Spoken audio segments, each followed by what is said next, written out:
Hi, I'm Ted Lee with Neighborhood Realty Solutions, and in this video I'm going to go over the non-agency independent contractor brokerage agreement.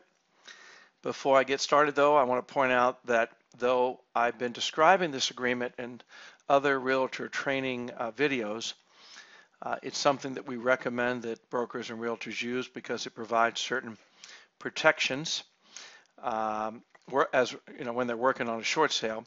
But we can also work with the residential listing agreement that gets modified with a listing amendment that I'll describe in another video. So just know that we like using this. In fact, this document references certain provisions of the Virginia Code. So if we're going to use it, adapt it at some point in your state, then we're going to need to look up those particular references in the code that allows the broker and the licensee or the realtor to work as an independent contractor, essentially where you're working for a successful short sale transaction, but not as a particular agent working under the traditional duties of an agent in a typical real estate transaction. So let's just go through this document. This document starts off where we put the date, we have the name of the seller, the name of the broker, we have the property address, we have a legal description of the property, then we have a brief discussion of what it actually means to work as a non-agent or independent contractor. And essentially all it really means here is that you are working under the duties specified in this agreement or any subsequent amendment to this agreement, but not under any of the duties that otherwise you would need to work under certain parts of the code that speak to the duty or fiduciary duties, if you will, of an agent. In Virginia, those agency duties are spelled out in 54.1-2135 through 2131 through 2135. And so in some other state, you're going to have a different reference. Sometimes in another state, it might be it won't say independent contract or a non-agency. It might say you're somehow a transaction broker. So you're kind of working for the successful outcome of the short sale transaction. And you'll understand in a minute why we just think this is a good document to use for brokers and realtors. We describe what a short sale is here, where the negotiated settlement is less than the amounts that are owed to all the lien holders. It says down here that the broker will never act as an agent, so that's sort of repeating what's said before. And it says acceptance or rejection of any short sale terms negotiated by the broker. Actually, the broker, even though that's stated here, the broker is not negotiating with the lien holders, but we're just stating that either the broker or by an authorized party. Well, the authorized third party is Neighborhood Realty Solutions. That's our company, and we're going to be authorized to gather documents from the homeowner and put together a complete short sale package and submit that to the lender and negotiate with the lender for an approval letter on a short sale. So we just kind of go through that in that section, and I should say here, as you're having the homeowner sign this, you're not really spending that much time on any of this. You're just saying that this is a document, a listing agreement that allows you to that's going to allow you to work on this short sale transaction with Neighborhood Realty Solutions, and they can read as much as they want. Now, this section down here, disclosure, is not saying that you're working under any particular aspect of this. It's just repeating aspects of the code. What agency means, or what brokerage agreement means, or what brokerage relationship or client means. So we're just defining terms through this section of the document. But we do state here, right there, that there's a definition of an independent contractor, and it says this means a real estate licensee, that's either the broker or the licensed real estate agent, enters into a brokerage relationship based upon a brokerage agreement that specifically states that the real estate licensee is acting as an independent contractor and not as an agent, and they shall have the obligations agreed to by the parties in this agreement or any amendment to this agreement. So rather than you're not operating under some obligations that might be somewhere else in the code, you're only operating under the limited duties, if you will, of the ones specified here or any amendment to this agreement. But it says here that this limitation does not alter the fact that full commissions specified in this agreement shall be due if the seller completes a successful short sale transaction. So we're saying you don't have to do necessarily or be held to the duties of an agent, but you're going to get full commissions. This is all definitional disclosure information in here, what a licensee is, what a standard agent is. Then we go down here, we have some acknowledgments. The seller acknowledges that the sale of the property might or will be a short sale. Well, as you know, we're only working together on properties that are short sale transactions. So it just says the seller has agreed to authorize Neighborhood Realty Solutions. Now, that actual authorization happened when the seller signed a document called the authorization to release. So we're just stating here in this brokerage agreement that the seller is aware and you're aware that that documents will be gathered for Neighborhood Realty Solutions to put together a complete short sale package and negotiate with the seller's lender. All right. Now, this paragraph says, unless the underlying obligation is non-recourse, that almost will not be the case, in which case a creditor may satisfy an obligation only from the property collateral and not from personal recourse, then the lien holders are not obligated to release the seller from any deficiency. So we're just defining in a paragraph what the rights are of the lien holders. And it's really stating that a short sale is really a voluntary negotiation. Lien holders do not have to discount the amounts that are owed. This is just a legal statement. Now we have the term of the agreement. The term of the agreement is going to be, could be for a year, could be 6 months, but essentially it's the same period that we specify in the purchase and sale agreement for Corey Taylor LC for us to negotiate a successful short sale and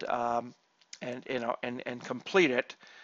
So we just want to have an agreement, and it's perfectly fine if this was 365 days, even though, of course, we're shooting to complete our short sales in about 90 days. So we just want to have a term that's sufficiently long enough here.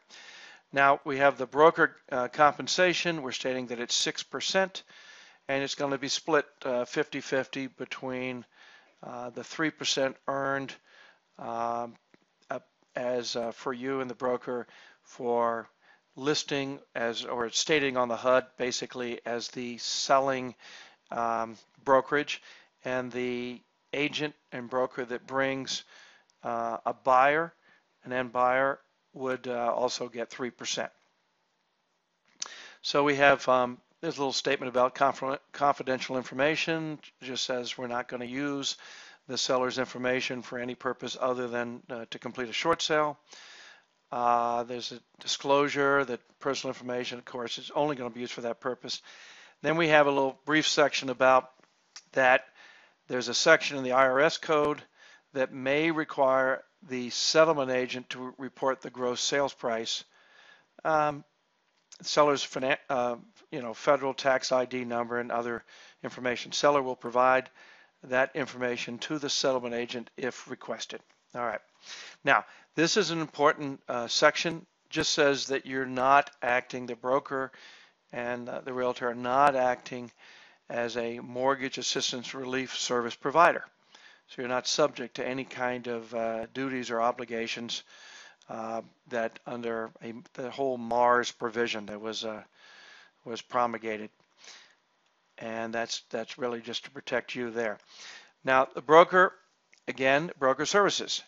In this document, we're not saying much about it. The broker is acting as an independent contractor and shall perform, and seller hereby authorizes the broker to perform the services provided for in a separate document called the Supplemental Short Sale Addendum, as well as any future amendment to this agreement that's called the Listing Amendment that shall be agreed to by the parties. So all this is really saying is it's establishing the relationship between the seller and the broker and the realtor, that this is a independent contractor relationship and that you're being held harmless.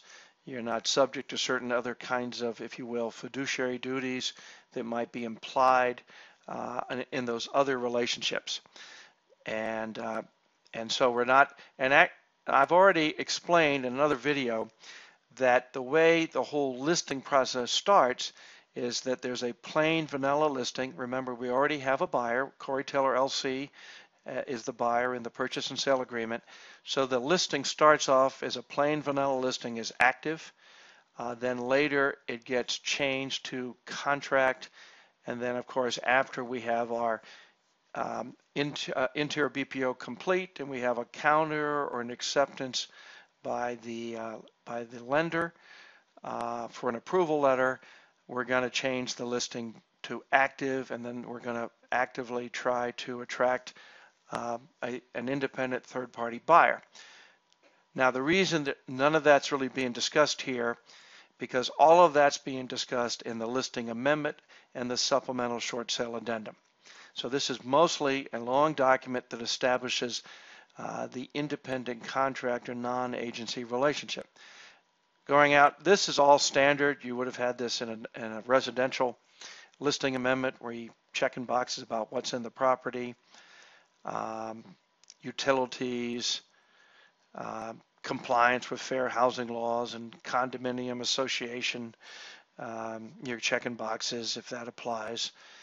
Or if there's a property owners association, checking boxes here. So all of that's sort of standard. Lead-based paint disclosure, all of that you would have found in a residential listing agreement. There's some miscellaneous provisions, either that the seller is not a party to any other agreement. Of course, what that's all about is this is an exclusive brokerage relationship with the seller. The seller is not signing multiple brokerage agreements. No person or entity has a right to purchase or acquire the property by virtue of an option, a right, or first refusal, or otherwise. Obviously, that except to the point that we're going to have, of course, a purchase and sale agreement signed, following having this executed. So at the time this is signed, that's absolutely correct. The seller is not a licensed real estate broker. Well, if they are, they're going to check that, but they're not going to act in that capacity while we're doing their short sale. In other words, they can't be compensated, and they shouldn't be compensated for their short sale by getting a partial real estate commission. If they can't pay their lien holders or lenders, that's part of a short sale as the borrower homeowner, not as also a realtor. So that's just separating the duties. Now there's a section, access to the property. The seller assumes all risk if anybody goes in the property, if anything should occur. Broker is not responsible for the security of the property, and the seller and their heirs and so on. It says right down here, shall release the broker and the sales associate and any multiple listing service and directors and so on of anything that happens to this property for vandalism, theft, damage, or any nature whatsoever to the property or its contents that occurs during the agreement. So you're being held, harmless here. It says here, under appropriate professional advice, a short sale carries with it certain financial and tax consequences. The broker does not provide legal, financial, planning, tax advice, and so on. So you're saying you're not a foreclosure consultant, you're not providing tax advice, and we're just saying you're not putting that role. Now, This particular document says the laws of Virginia shall govern its validity. If you're in another state and you adapt this agreement to your laws, then of course you're going to change that and say it's governed to the laws of New Jersey or Wisconsin or New York. And again, you're going to adapt it to reference the parts of the code that speak to the non-agency or independent contractor provisions. We say this is a binding agreement, and we say down here the short sale is not guaranteed. The broker has no control over any approval. Now this is part of the document that we think is very important. This is where it says that the seller holds the broker and the realtor harmless and indemnifies the broker and the realtor for anything, any claims, any disagreements, any misunderstandings, anything about this short sale transaction. So you're not responsible if it doesn't work out, or if they lost money, or if they end up in foreclosure. Okay, so that's about it. This is just something the initial. If the seller is or is not, or is or has not filed for bankruptcy protection, and then typically there's no really additional terms. The seller signs it, the broker is going to sign it, you're going to sign it, date it, and then we just have the contact information at the bottom. So that's about it. Again, it's sort of recommended. You don't have to spend a lot of time with this with the seller. They're ready to go. They know that they are trying to be cooperative and work with Neighborhood Realty Solutions to provide us everything we need to try to be successful to short sale. But this is a document that we need as part of the complete short sale package. It's also a document that shows that you're getting paid. And we're going to show this on the final HUD statement, this 3% of the purchase price. And so this document goes in the file. All right, that's about it. Talk to you on another video.